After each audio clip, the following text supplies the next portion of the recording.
Okay, so picture this. A bone infection that's so deep, so dug in, that weeks of the most powerful antibiotics and even surgery just can't seem to touch it. It's like this fortress of bacteria that seems totally impenetrable. But what if the key to breaking that siege wasn't a stronger drug, but something as basic as the air we breathe, just delivered in a very, very different way? All right, let's get into it. So, here's our game plan for this explainer. We're going to meet this really tough medical enemy, figure out why our usual weapons just bounce right off it, and then introduce the high-pressure ally that completely changes the game. We'll look at the science, the strategy, and the final verdict. All right, let's start by properly introducing the villain of our story. And look, this isn't just any old bone infection. This is the one that doctors really worry about, because it simply refuses to quit. Its official name is refractory osteomyelitis, and that word refractory is just a fancy way of saying stubborn. A patient only gets this diagnosis after a month or even longer of the standard playbook has already failed. We're talking surgery, heavy-duty antibiotics, the works. So the key thing to get here is, by the time we call it this, we're already in a really tough spot. You know, doctors actually have a way of grading these infections using something called the Searney-Matter staging system. It goes all the way from a stage 1, which is a pretty simple infection just inside the bone marrow, to a stage 4, where the infection is everywhere and the bone itself is compromised. And it's really those more complex cases, stages 3 and 4, that have the highest chance of becoming this stubborn refractory type. So the big question is why? Why do our best treatments fail against this thing? Well, the answer isn't in the weapon, it's in the battlefield itself. The infected bone basically becomes like a besieged fortress, completely cut off from all its supply lines. And the one central issue, the absolute heart of the problem, is a severe lack of oxygen. The medical term is hypoxia. The infection itself literally chokes off the blood supply, starving the tissue of the one thing it needs most to survive and to fight back. And this oxygen shortage just creates a total disaster. First, your body's own soldiers, your white blood cells, they're essentially suffocating so they can't kill the bacteria. Second, the antibiotics you're taking, which are like reinforcements, can't even reach the battle. And finally, the body's own repair crews that are supposed to rebuild bone, they just shut down completely. The whole system fails.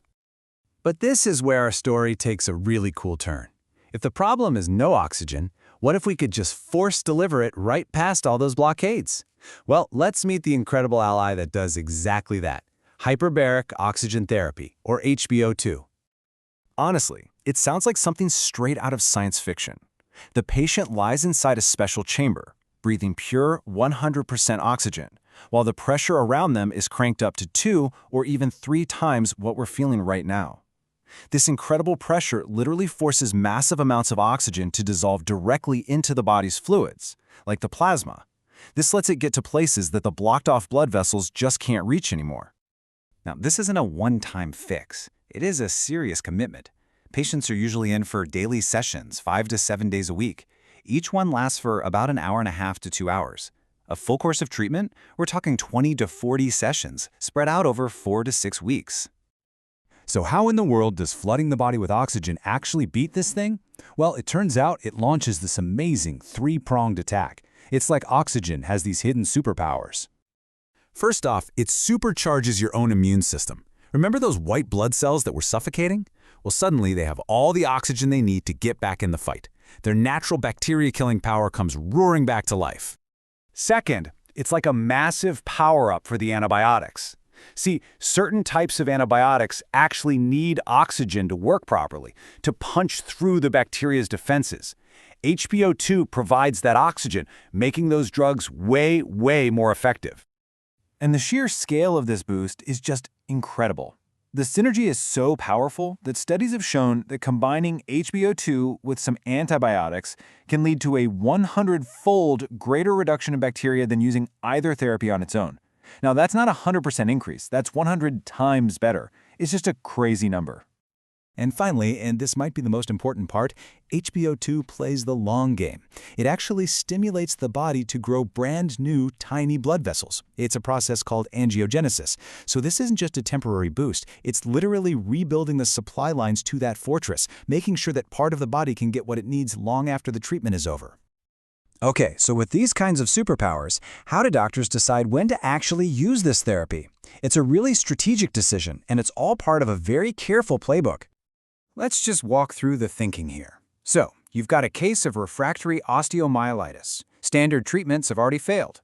The next big question is often, is a huge surgery to remove all the dead bone just too risky or complicated for this patient?